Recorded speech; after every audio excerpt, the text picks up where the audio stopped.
friends, it's Christy. Welcome back to my channel. Today I'm going to be making a card using the Hello Bluebird, Seaside Girls, and By the Sea background. So I've stamped out my images on some Spectrum Noir Ultra Smooth Premium White cardstock with Lawn Fawn Jet Black ink, and I'll be coloring with my Copic markers. I'm going to warn you right now that the majority of this video is Copic coloring, so if you enjoy that, this video is going to be right up your alley. If you're not really into Copic coloring, then this one might be one that you want to skip.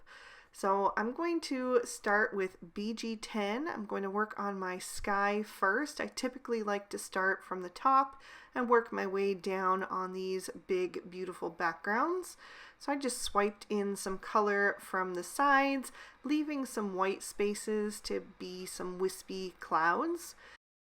And then I'll come in with BG11 and darken up a few places, especially on the edges of the scene. And again, I'm just using that marker almost flat. I'm using the side of the nib to just sweep that color across the scene, following those artist drawn lines. Some of them I'm going to darken up, others I'm going to leave white to be those clouds that are drifting by. I'm going to go back to my BG10 to blend in some of that BG11, and I'll even grab my colorless blender and go over the edge of that BG10 on any of the areas that I want to be white. I just want to soften those edges so everything looks really nice and dreamy, like the perfect beach day. Just to give the sky a little bit of added dimension, I also wanted to add some blue tones in there, not just the aqua. So I went with B00. I'm using super pale colors because I want that sky to be in contrast with the sea. I don't want them to be too similar. So again, just sweeping in some color, and then I'm going to go to B00 and add a little bit of shading with that shade into those white areas as well. Next, I'm going to come down into the water, and I'm going to start with BG32. Usually on these backgrounds, I do prefer to start with a lighter shade and then build up the color. When I'm doing images, I prefer doing darkest to lightest, except when I'm doing hair. But on these backgrounds, I like to start light because you can always add more depth by adding extra layers or extra shades, but it's really hard to take away the color. So I use that BG32, and now I'm bringing in some BG45. I'm leaving a little white space in the center because I want there to be a highlight there where the light would be hitting the water. So I want to just leave that area white for now and kind of cut into that as I get closer and closer. So I'm darkening up the edges with that BG45, and then I'll bring in some BG49 to darken that up even more. Just doing small little strokes there because I want to go around, you know, some of those little details like the wood pilings and stuff. I don't want to color over those too much. And just adding a little bit of color. I don't want to get too carried away because I do want there to be a nice fade into the center of that little water area.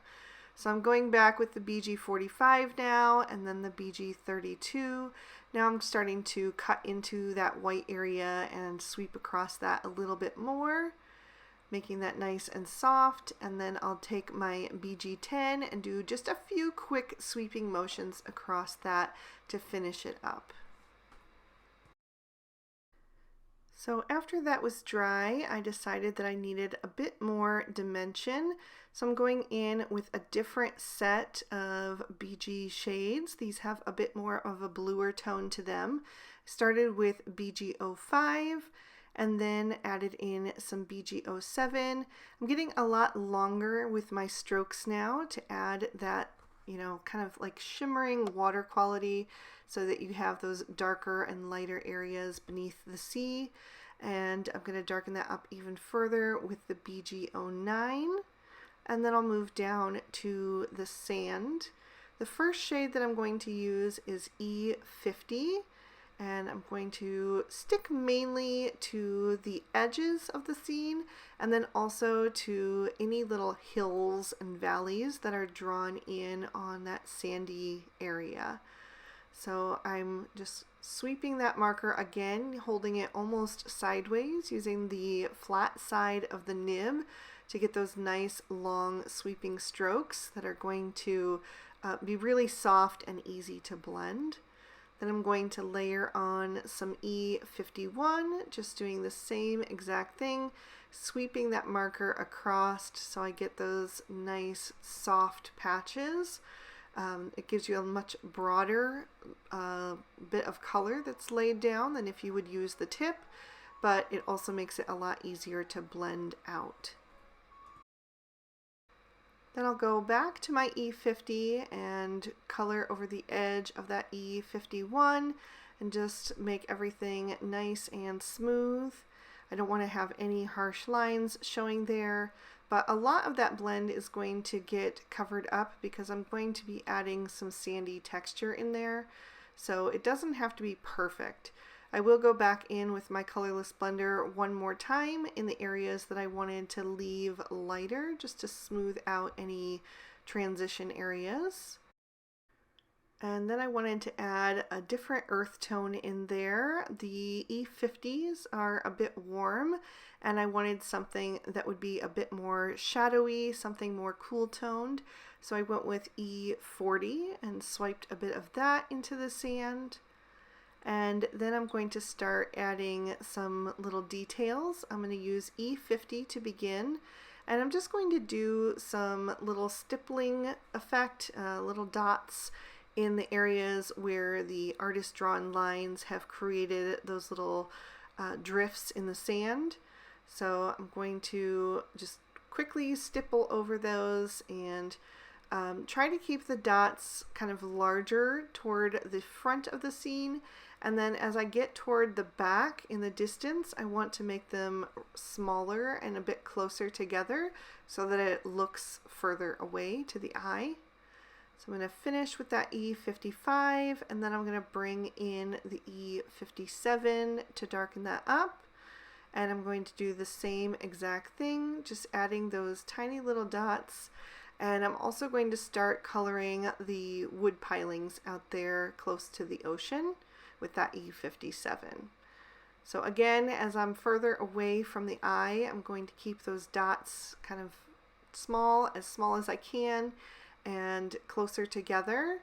And then once I get closer to the viewer's eye, I'm going to let them get a little bit larger and a little bit further spread apart, just to create that nice look of depth. It's going to push the far away places even farther back to the eye, and the up close places are going to come even more forward in the scene.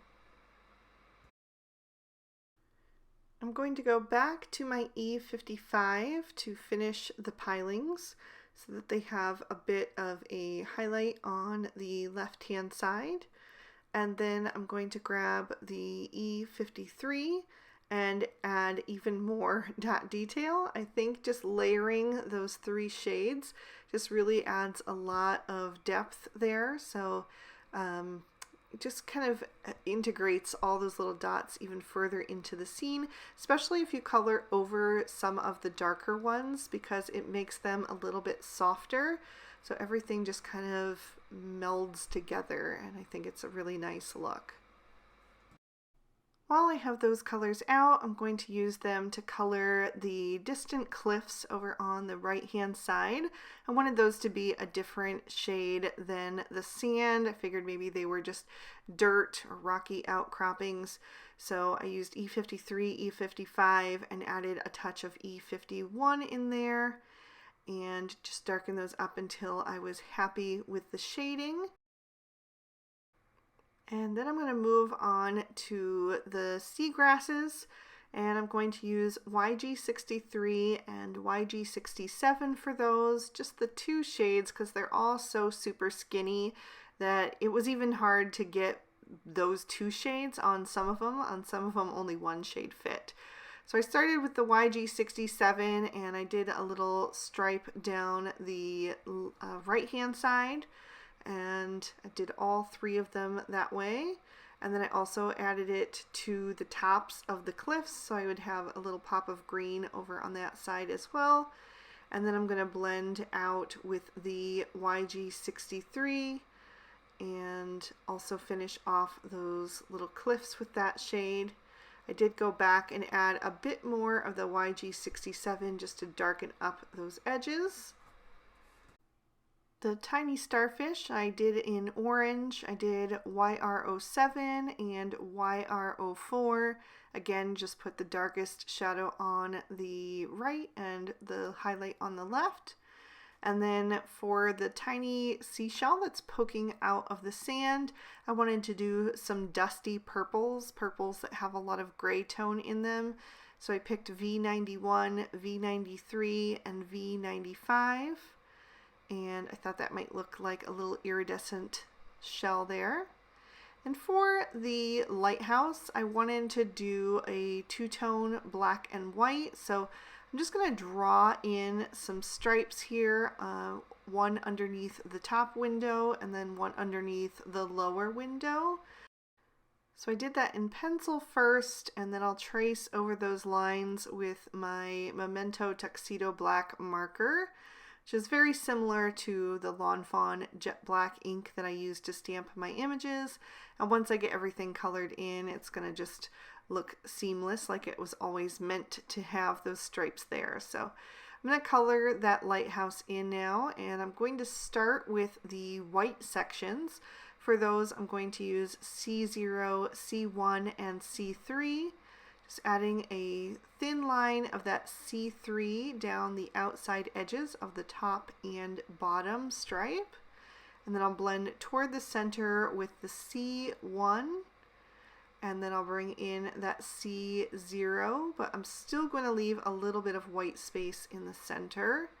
And then for the darker sections, I'm going to start with the C3 as my lightest and add in the C5 and C7. So I'm doing that same thing, just darkening up the edges with the C7 first on that center stripe. And then I'm also going to do the top part of the lighthouse black as well, and also the roof. And then I'll bring in the C5 and blend it toward the center again, because I want to keep that nice rounded look to that. And also on the top part, just blending out that C7 with the C5. And then I'll bring in the C3 for my highlight. Just finish that off. And then for the little glow in the center, the flame, I used Y15. And then I added a touch of Y11 on the outside edges of that. And for the glass part, I chose BG10 and just did a touch of that and also a touch in the windows. So that is going to finish up the background. So I'll move on to the other images. So I'm going to start with her skin, and for that I'm using E000, E00, and E11. I'm going to take that E11, which is the darkest, and add a shadow up under her hairline and at the top of her ears. I'm going to put some on her neck where her head would be casting a shadow, on the insides of her arms. I'm going to add a little crease where her wrist is and a little dimple where her elbow would be. And then I'm going to come down her legs and add a little kneecap and a little shadow at the ankle, and a little bit where just the front of her foot bends. And then I'm going to blend that out with the E00. Just catching the edge of that E11 and bringing that color down. I want to have a nice soft blend because this is skin, so we want it to look nice and smooth, especially for a little toddler girl. So I'm just going to continue to blend that out. And then once I'm done with that E00, I'll bring in my lightest shade, which is the E000. And I'm just going to add all of that highlight area, which is going to add a nice bit of contrast from the dark to the light. And I did go over her skin with a second layer off screen just to make sure everything was nice and smooth as possible. Then I'll give her some rosy cheeks with R11 and R20. I did a little oval on her cheek area with the R20 and then went around that with the R11. Then I'm going to move on to her hair.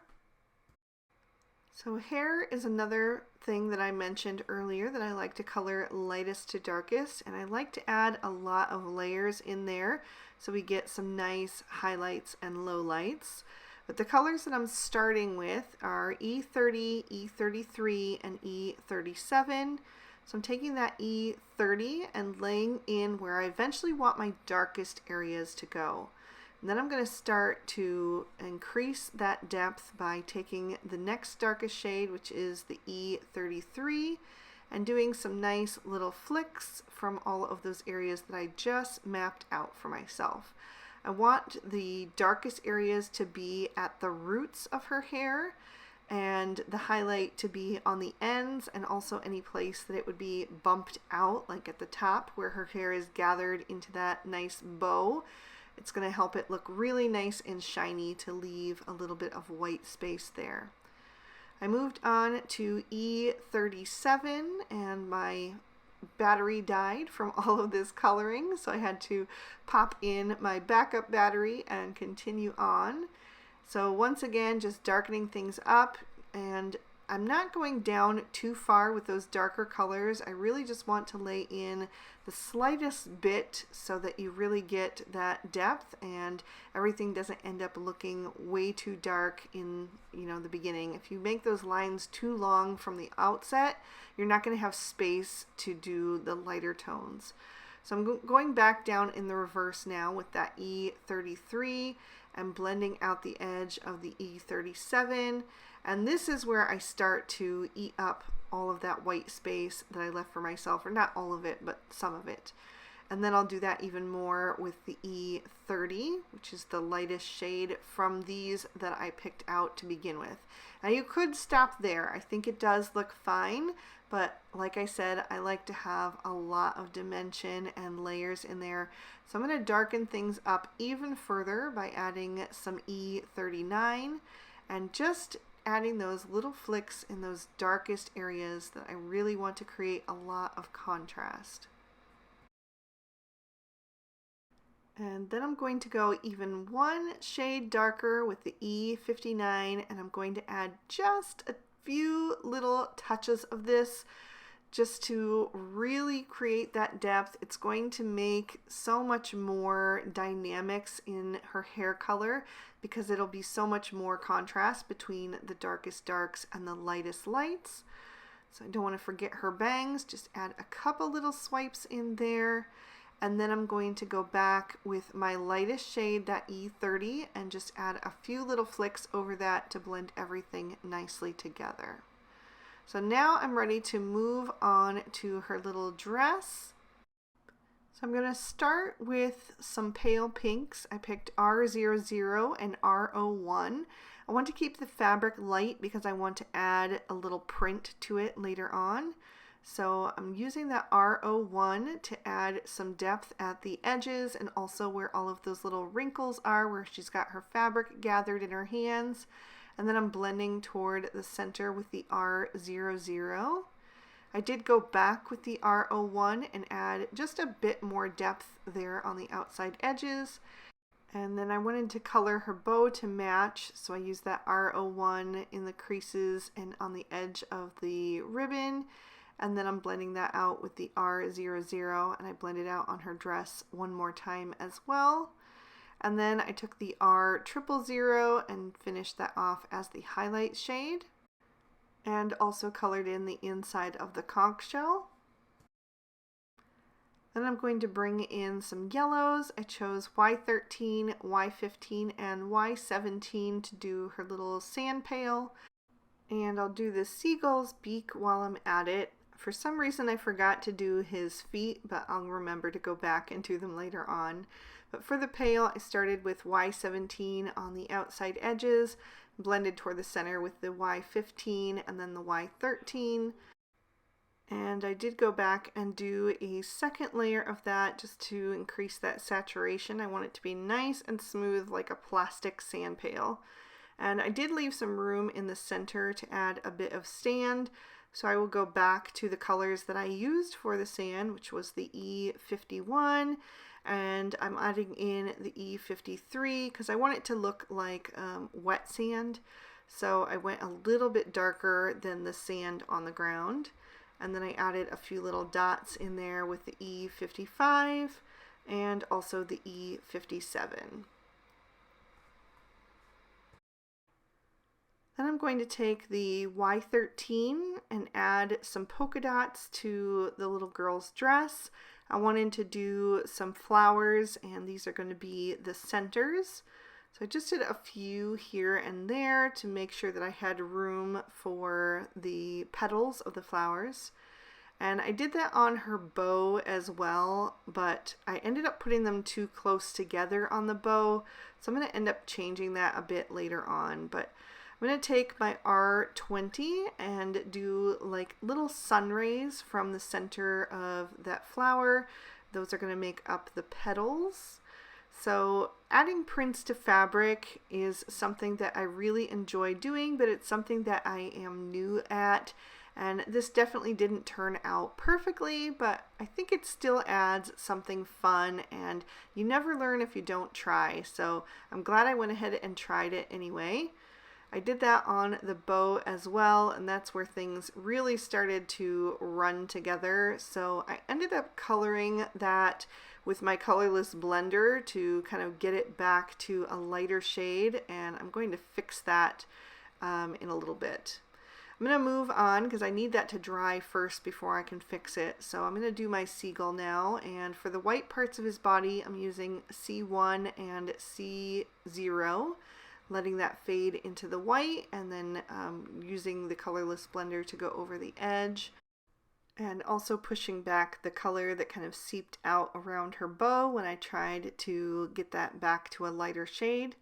And then for the seagull's wing, I'm using C5 and C7 to start, and I am going to end up adding in the C3 to finish that off right up at the top where I wanted there to be a little bit of a highlight. So for her bow, I'm going to go back to my R11 and R20 and just color over everything to make it look like the little flower petals that are on her dress. So it'll just be like a darker shade of that pink. For the conch shell, I'm going back to my E50 and E51. But I'm just using a little bit of those and then letting the rest of it be white. And then I will add in some little spots and details with the E57. I just added 3 little spots, and then I'm going to blend out the edge of that with the E55. So for the other shell, I'm going to use the same purples that I did on the one on the background, which was V91, V93, and V95. And I just concentrated the darker color toward the back of the shell, put the highlight on the front. And then for the crab, I'm using R24, R29, and R39, adding a little of that R39 on the body and the claws, and then blending up with the R29, and then I'm going to finish up with the R24, fill in his claws, and also do his little arms that are upraised. The legs are just black, so I didn't even bother. Then I'm going to take a black Sakura Jelly Roll pen, get that started off to the side, and I'll go over the eye of my seagull and then my little girl. And then I'll trim these out with their matching dies, and the coloring is finally done. For my sentiment, I'm going to stamp in the same ink that I use for my images, Lawn Fawn Jet Black, and I'm using one of the sentiments from Typed Every Day from Hello Bluebird, and just stamping that down onto an extra piece of white cardstock. I did stamp that down a few times since it's such a small little sentiment. I wanted to make sure it was nice and dark. And then I'm going to stamp on the inside of my card base. It's a piece of peacock cardstock from Lawn Fawn, and I'm stamping in peacock ink. And I'm using the other little girl and the other seagull from the Seaside Girls stamp set, as well as a little bit of sand. And the Sending Hugs sentiment is also from the Typed Everyday stamp set. Use my Twiddler's Nook pressure pal to make sure that I had a nice bold impression. And I stamped this down a whole bunch of times because I'm using the same color cardstock and ink, and I wanted to make sure it really stood out. And then I trimmed my background down with the Lawn Fawn outside in stitch rectangle stackables to just trim off the edge and also give it that nice stitching detail that makes it look finished. I'm going to add some of my Barely Art Precision Craft Glue to the back of that and line that up on the panel so I have equal border on all 4 sides. And then I can bring in my images. I'm going to start with the little girl. I'm going to keep this card nice and flat for mailing, so I'm going to continue using that liquid glue. I'm going to add her over on the left side. It's kind of in the center, but shifted slightly to the left. And then on her left, I'm going to add the seagull. And I'm just going to try to fill in that scene as best as possible without covering up too many of the background details. I'm going to add the crab over on the right hand side and the conch shell sort of near the little girl's foot there. And then I have one more shell, and I'm going to put that one over on the right hand side to balance out the seagull. And then all that's left is my sentiment. I die cut that with the Lawn Fawn Everyday Sentiment banners. So I'm going to glue that down to the top right of the scene. I want to make sure it doesn't overlap her hair bow, but I also didn't want to overlap too much of the little birds in the sky. So I just found a good place for that, glued that down, and trimmed off the excess with my Cutter Bee scissors. And then as a finishing touch, I'm going to take a little Stardust Stickles and add it here and there. I did it to the light in the lighthouse and also to the girl's bow, which is going to help cover up some of that previous coloring as well. I added it to the centers of all of the little flowers on her dress and also to the seashells. And I thought it would be fun to add some of that to the sand as well, because sand is made of glass, and so it's always got that little bit of a sparkle to it. So I just decided to dot a little bit here and there. I just used super light pressure, so I only got a little bit out at a time, and just tap that all over the areas where I had done that stippling effect. So I will lift that up to the camera so you can see how that catches the light and give you another peek at the inside. So if you guys stuck with me this long, I just want to say thank you so much for watching. I really hope you enjoyed it and found some value in this video. If you did, please be sure to hit that like button and subscribe. Ring that notification bell so you don't miss any future videos. I post new ones every Monday and Friday. If you're interested in the products I use, you'll find them listed and linked in the description bar below. And if you'd like to keep watching, here are 2 extra videos I thought might also interest you. You can click on either one to check them out. I hope you all have an amazing day.